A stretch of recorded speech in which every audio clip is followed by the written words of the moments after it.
So what's happening here is the final media relations during a disaster presentation of First Fridays.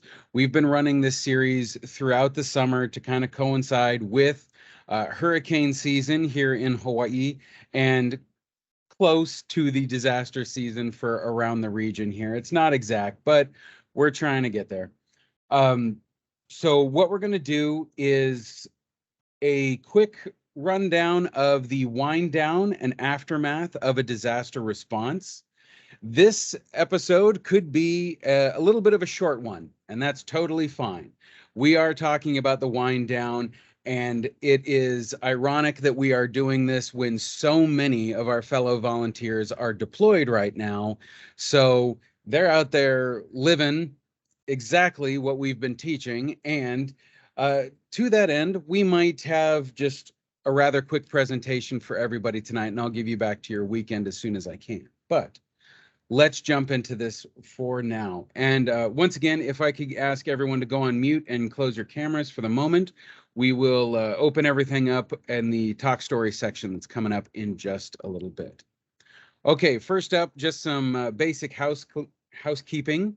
Our first Fridays, this could be somebody's first time with us, and if so, interesting. I'm glad you chose today, even though it's the last in our series. But just so you know, when this happens, the first Friday of each month, 6 to 7 p.m. Hawaii time, we go through an hour-long or so discussion that centers around communications when it comes to our Red Cross mission. And this could be anything in the lines of communication, media relations, how to conduct an interview, what is it that we need to know internally versus externally, etc. We're going to do this on Teams every time, not because I don't want to see everybody in person, but because we do invite everyone from across the Pacific Islands region, which you can imagine it would be absolute murder on our frequent flyer if we tried to get everybody in the same room every month. So yes, I'm hoping that all Red Crossers will take part in this. If anybody out there feels, hey, this would be great for so-and-so who isn't here, please invite them next time. We'd love to have any and all Red Crossers here to be a part of this, because the whole point of this is so that, yes, we can get media training. Yes, we can know a little bit more about the communications department, and also just to network. It's going to be far easier to go out there and get any of the information that you may need if you're already familiar with people. So let's get familiar with each other, shall we? All right, for this evening, our schedule is going to look a little bit like this. Of course, the times here are all suggestions. This might go much faster. We'll see how tonight goes. I'm going to start off with our opening here. We're going to talk about the scenario of the wind down of a disaster response. We're going to go through our internal versus external information. That's kind of the way that we have been dividing things up until this point, so I want to keep going with that. Then we'll have a little bit of time there, open discussion, talk story. This is everybody's chance to share a story, an experience, anything that you think that we could all learn from. Or hey, even if you just want to brag, this is when you get to do it. And then we'll wrap things up. All right, so let's talk about what's come so far. Yes, we have had our breakdown of the 3 to 5 days out from the storm's initial impact. That's what we've been tracking this whole time, is a single fictional storm that's going to be impacting our island, whatever island that might be that you're on. We have the first 48 hours after the initial landfall and what exactly we are required to do in that versus what's simply best practices to set up for the rest of the disaster response. We have the duration. That's when we all seem to tuck in and understand that this is not a sprint, it is a marathon, much like this series of presentations. Thank you for sticking it out here. And now we're going to talk about the wind down and the aftermath. So let's set the scenario.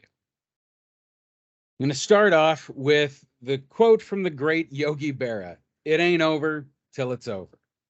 So here's what we're looking at as far as scenario is concerned. Clients have been attended to in large part, and any new claims that are coming in are slow, they're few, they're far between. At this point, shelters are starting to close down, and the Red Cross response has moved away from immediate shelter and necessities and gone into more long-term focus. Services provided, damage assessment, along those lines. I cannot stress this enough.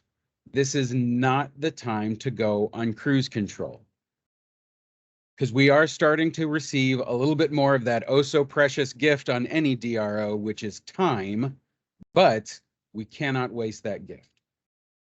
So here we go. First up, like I said, we'll be dividing this into internal and external information. That's been the theme that we've run through with all of our presentations so far. I want to keep this going just so that we can understand that there are two very different lines of communication and information flow. And yes, internal is much different. It's more expansive. And that's because it includes the theoretical and the possible. Meanwhile, external information is much more narrowly focused and must be confined to what is confirmed. So when we go about prioritizing responses in internal communication and internal information, we want to make sure that we are collecting information before the IAP, the Incident Action Plan. So what it is that we are looking to do is, yes, use the IAP for the wealth of information and resources that it has on hand. But if we are staying on top of what we know best for our role, whatever that might be, whether you're a shelter manager or a communications officer, we want to stay on top and know all of this far before we get that end of the day packet sent to us. What we're looking to do is keep up with and check in with all points of contact on a regular basis. If we're dealing with closing shelters at this point, make sure that you touch base with everybody before they, lock up and shutter it down and walk out the front door. We want to make sure that there are certain information, numbers, statistics that we're going to get, even if it's not 100% confirmed yet, you want to at least have an idea of it. And remember, at this point, we don't need it 100% confirmed. It is internal information. We just want to be apprised of all the situations. Ask about what's coming next from all service providers. This is internal and with our partners. So for anything that's coming up, if it's this shelter is closing down because all of our clients in this area have been served, and we are now sending people over to another shelter, as far as volunteers working go.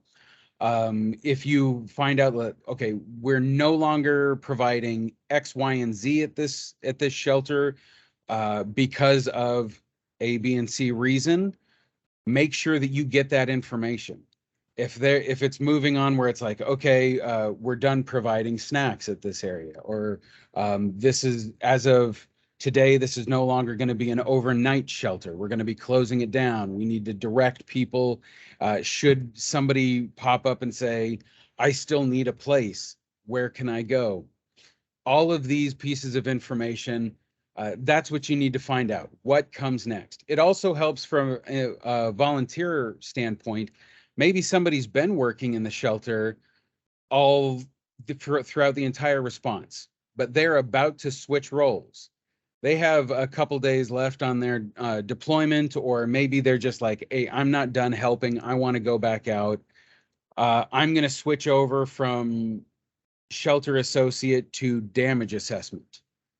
Well, then find out from those people, because it turns out one of your greatest contacts from the shelter is about to be one of your greatest contacts from damage assessment, and people that are going out there and spending more face-to-face time in the actual impacted areas. That's fantastic to know. That's something that you might not get entirely from the IAP. That's something that you need to know and build that relationship yourself. As your contacts with other organizations process out, strengthen those relationships. For any partner group that we might be working with, maybe it's city and county, maybe it's another nonprofit, or whatever it could be. Team Rubicon, could be United Way, anybody along those lines. If you have had a touch point with one of those organizations, maybe you've had, military members that have come out and been backup, whatever that might be, going through something like this creates a bond. That's just the way of any kind of high stress situation. That bond should be strengthened. Make sure that you have plenty of contacts, make sure that you have a great working relationship. And as they're leaving, just make sure that you have that door kept open for whatever you might need. Maybe they're a source of a story later on, or maybe you just know that I'm going to run into this person again. Whatever it might take. I need a favor, or I need something expedited. However that is, internally, this is your chance to strengthen that bond, because we're always preparing for the next, right? Next up, review events so far and follow up. This is a big one. Like I said, we are starting to receive the gift of time whenever DRO starts to wind down, and we cannot squander that gift. So what we're going to do is we're going to look over all of our work. If we're about to finish the test and we still have some time before the teacher rings the bell, we're going to look over our work. So there's a couple different ways that you can approach this. First of all of the negative comments that have come through, because it happens. It's a frustrating situation and nothing can be done perfectly. And we don't know what we don't know. Sometimes a complaint is the first time that we're hearing of something. We've gone over this in our previous discussions, so you're aware of those types of situations. Revisit them. Have all of those negative comments been addressed? Have you gotten out in front of those? Did any of them hit the external media? Did any of them just kind of be like, okay, we'll get to that, and then we didn't? Be very honest with it, own up to it, whatever it might be, and deal with it now. Because getting out in front of that is always preferable. On the same note, how about all the positive comments, all of the positive things that were done? Did everything receive the attention that it deserved? Did the people who went above and beyond, were they thanked? Were they spotlighted? If somebody was exceptionally grateful, did they have a chance to say thank you for themselves? Not even for us, but just for themselves. Did you go out and make those connections with the people that we're here to help? Make sure you get out in front of those, because again, it does a wild disservice to the people that are putting forward the work, and it does a wild disservice to the people who have been helped if they want to say thank you, or if they want to tell their story. Make sure that that's heard. It does a wild disservice for them to be denied that. So we want to make sure that we're on track with making sure that everybody has their moment in the sun. Now, of course, do your best to thank and reward. This is absolutely critical. Again, people have gone to the mattresses making sure that the work that needs to be done has been done. So before anybody walks away, make sure that they know they've been seen. They know that their work is valuable, and thank them, reward them in some way that you can.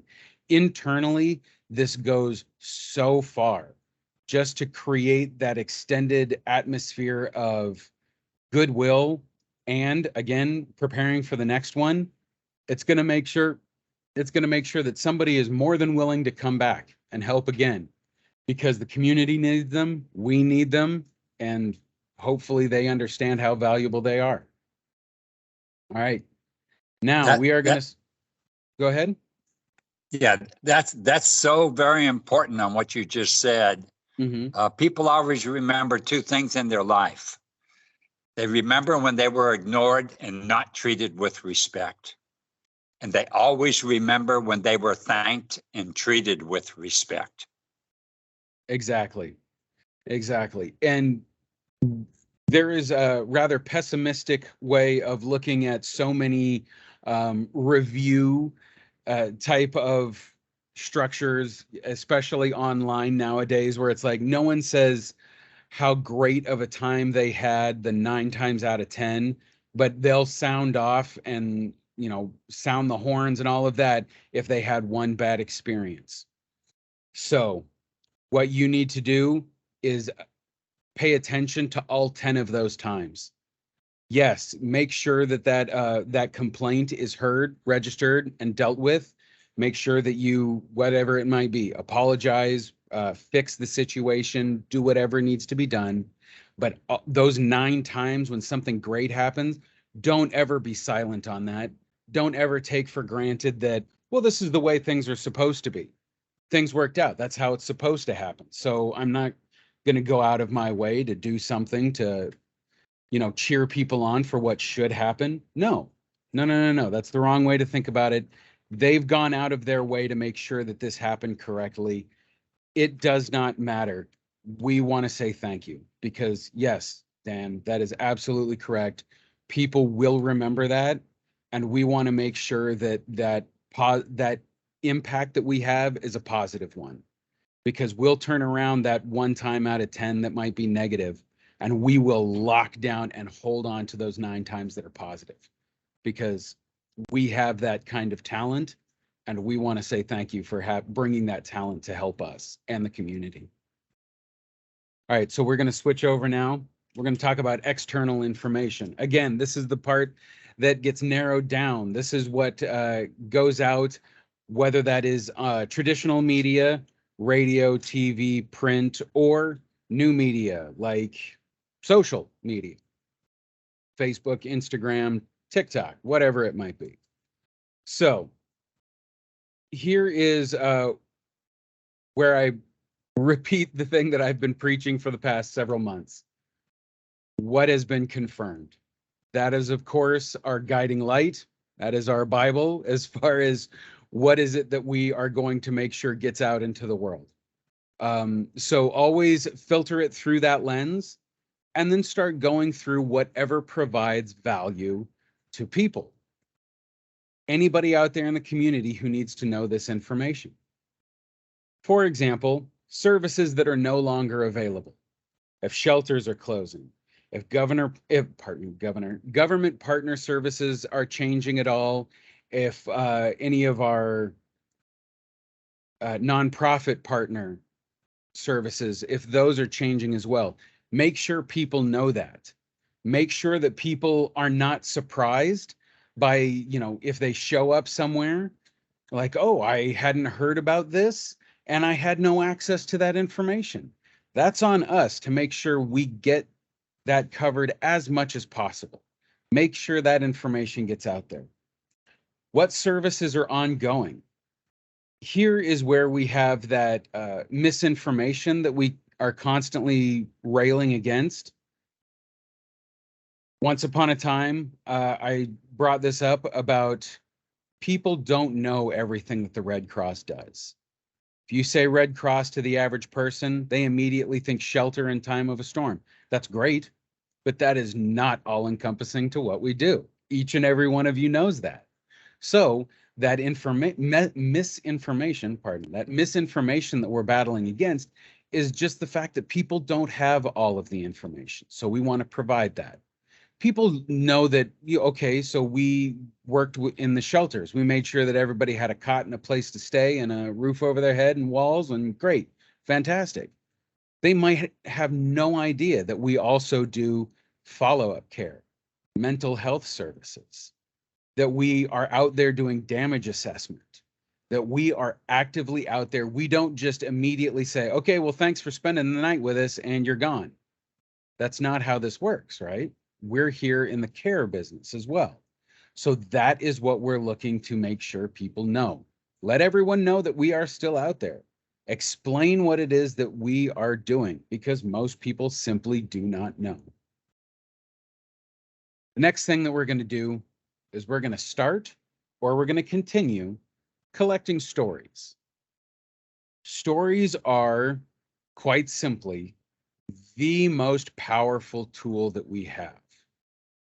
And by that, I am, of course, talking about that point of, you know, after we help people survive and you know, with some horrible disaster, some dark moment in their life.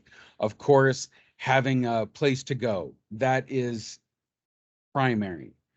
Once we have all of that, that story is infinitely powerful because that propels us into the next, the ability to do what comes next. Pardon me. Someone might find themselves like, I had nothing to eat, nothing even to eat. I had no clothes. I had nowhere to stay. It wasn't until the Red Cross stepped in, gave me, you know, a card so that I could go pay for a hotel room, a couple of new outfits, whatever it might be. We get that money or those resources because somewhere along the line, we told a story. We talked about somebody who was in dire need. We talked about stepping up. We talked about helping them. We talked about the impact that that had on their life, and that inspired someone to donate. Maybe their time as a volunteer, just like all of you. Maybe it's by opening their wallet and writing a check. Fantastic. Both of those things are just infinitely valuable, and they're inspired to do so because we're telling these stories. So when I harp on people quite a bit, say, please tell me what it is that you're doing.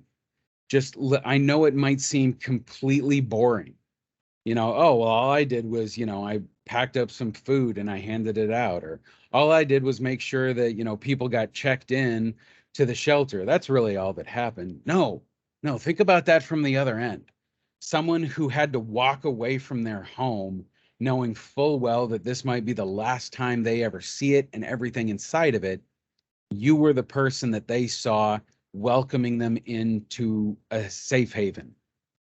That's what we're looking at here. That is the power of collecting and sharing these stories.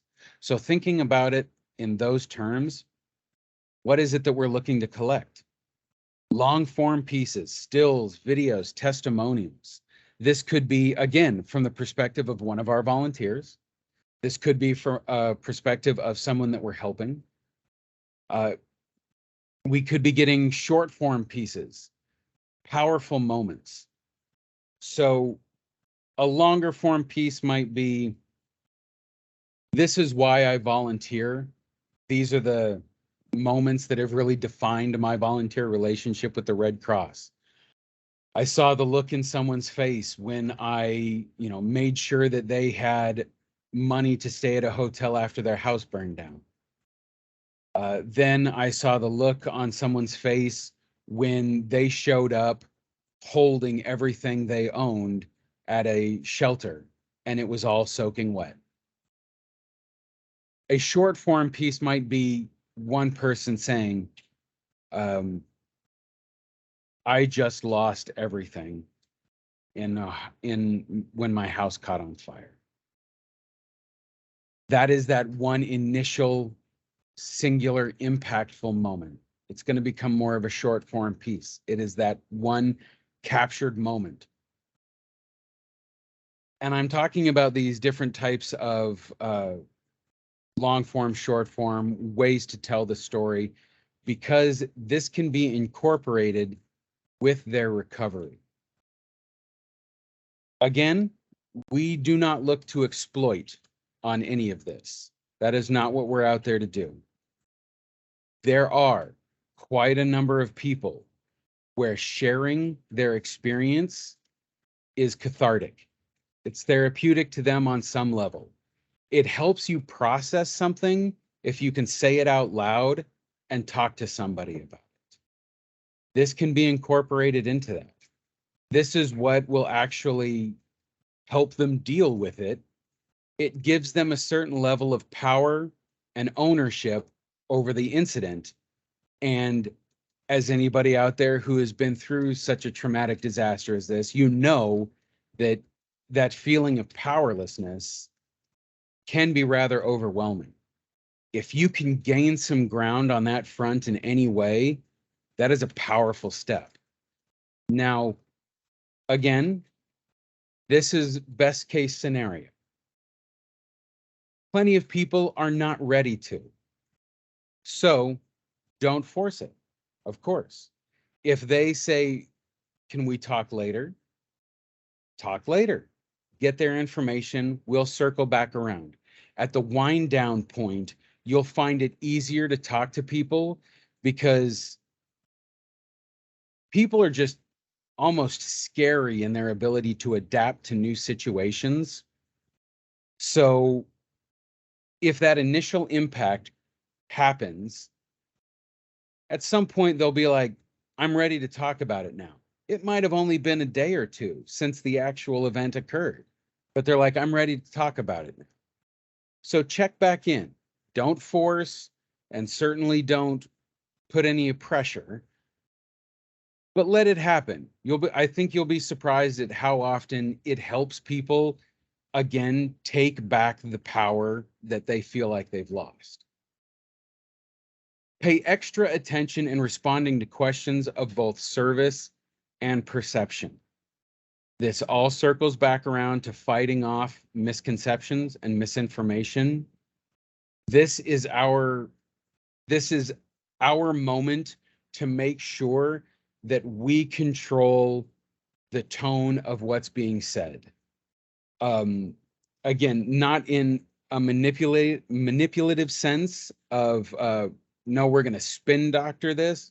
That's not what we're looking to do.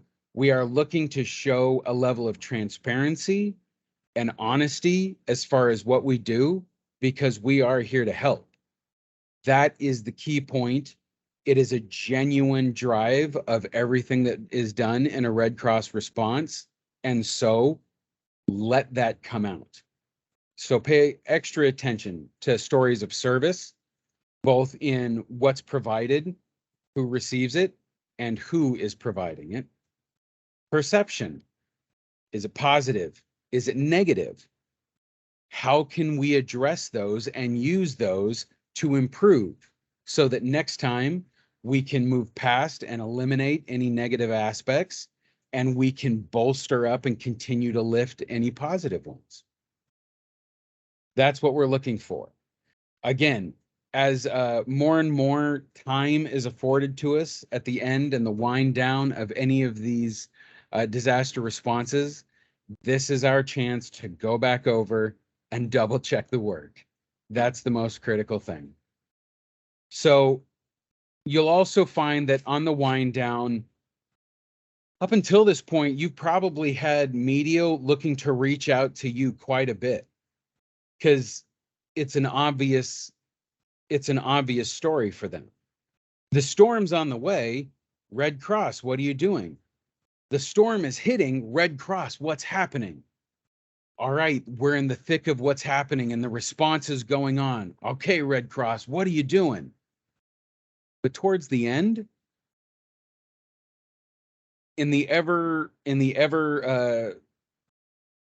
cycling news calendar, they move on frighteningly quick. Now, this can be a blessing and a curse, in the sense that we want to make sure that these stories are told. We don't want to leave anybody out on this. We don't want there to be any kind of stories just left hanging. If there was something that it was like, okay, we had people in the shelters and we did X, Y, and Z to help these folks out, and this is still something that we're working on.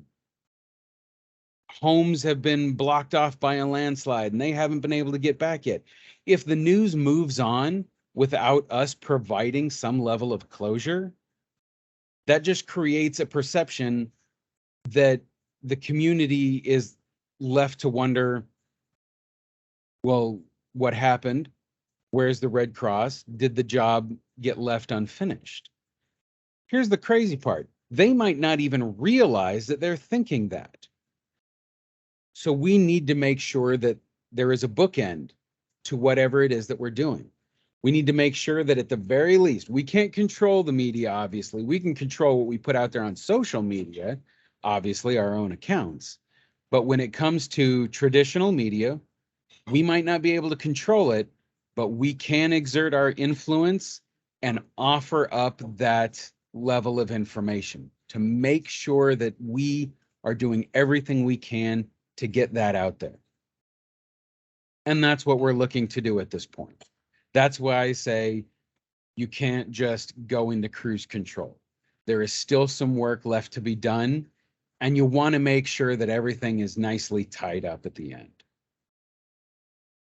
Okay, with that, I want to open things up here. This is our kind of open forum talk story section of the presentation for this evening. I've come at you with some very general overview concepts for the wind down of any of these disaster responses. But at this point, I would like to open things up to you to talk about any point of a disaster response, any experiences that you've had in dealing with communications, perceptions, whether that's from clients, whether that's from media, partner organizations, whatever that might be. Maybe you're like, this happened, it's never really sat right with me. I don't know what to make of it. I have a question. Or maybe you want to say, hey, this is what happened to me, and I found out that this went over like gangbusters, and it was great. Share that with us. This is our time to all learn from each other. So I invite anybody who would like to come on camera, unmute themselves, let me know that you're there and want to say something, and let's talk.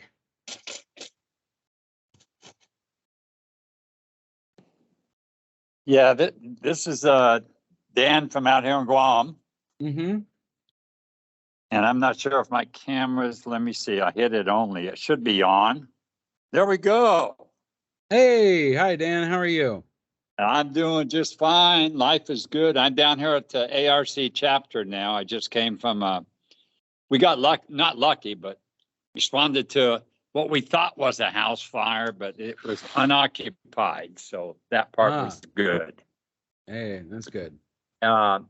Just a couple of things here. One quick pointer is we have a number of folks on Guam,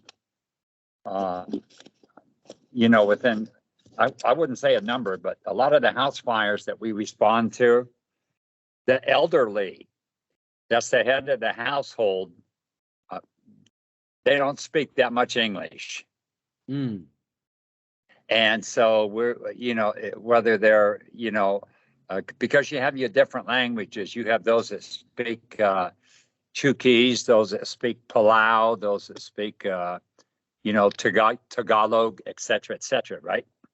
And so what we found out very helpful was that we will get a younger relative and have them be kind of like an interpreter for us. And that's been working out very, very well for us. Wanted to share that. And then the second thing is I think we've got one person boots on the ground in Florida right now, and another one, Ambrose, he's on his way there now. He should be passing through Hawaii here shortly. Mm. But I'm going through all these notes, and on the slides that you mentioned, I think if we kind of looked at a lot of that and got a lot of the current lessons learned from the folks that are coming back from Florida, I think that would help everybody in the future. Agreed. Those are the only two comments I had. Excellent. Yes, I am hoping that we can get a lot of valuable information from our folks in Florida right now. I believe the Pacific Island region currently has about 17 people over there right now. So even with all of the hundreds of Red Cross volunteers that are over there right now, we are well represented. So I'm very proud of our group of volunteers. So, and I do know that we have some excellent speakers that are over there among them. So I'm hoping that we'll be able to hear from them in a future First Friday. So yes, Dan, thank you. I'll be asking about that. And to your point of having a younger family member step in as a translator, that's fantastic. That speaks to the idea of the people, again, taking a certain level of ownership and participation in their own, in the service that we're providing to them. It's quite often, again, it's one of those situations where it's like, if you involve them in the process, it's not just them sitting there like, now I'm receiving all of this help and I still feel powerless, even though I'm getting help. Even something as small as that, where it's like, hey, could you help me in the translations and et cetera, et cetera. Again, that just gives them something to hold on to. It's something that allows them to take back a little bit of power and control. And it's a fantastic thing. So thank you very much. I appreciate that. All right. Hey, and then I'll be sending you some photos with some articles. Beautiful. Thank you very much. All right. Thank you, Guy. All right. All right. Anybody else? Would you like to share? Feel free to jump on camera, come off mute. Or if you'd like to drop something in the chat, raise hand, anything along those.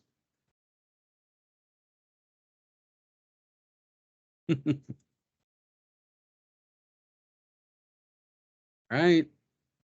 Well then, if we are hitting some silence and everybody is good to go, I will take this moment then to say thank you. I am more than okay with wrapping this up a little bit early. A lot of people who I believe normally attend our First Fridays are amongst those deployed over in Florida right now, helping out with Hurricane Ian. And I know that we have some people that went up to Alaska to help with the remnants of Typhoon Merbach, immediately came back and then shipped back out to Florida. So Alaska to Hawaii to Florida, this, again, I am so infinitely impressed with all of our volunteers. And I want to say thanks to each and every one of you for hanging out with me this evening for another First Friday. If there is nothing else, then I'll just do some quick wrap up here, just to let you know that we're going to be making sure that we get all of your hours clocked in for this. So thank you so much. If there are any communications topics, media relations, anything along those lines that you would like to discuss in a future First Friday, to hear about or to present on, if you've got something, please by all means reach out to either me or Kyoka. You'll find both of our email addresses there on the screen. I am going to be posting this entire series that we've been going through for media relations during a disaster response. I'm going to be putting these up on YouTube, and look for an email with the full series of links coming to you shortly. I would like to say see you in November, but that is not the case. We will not have a First Friday in November just because I'll be traveling internationally at that point. So I won't be available for it, but we will be returning in December. So stay tuned for details on that as well. December 2nd is our next get together. Until then, thank you all so much. I will see you next time. Take care. Have a great weekend. Aloha.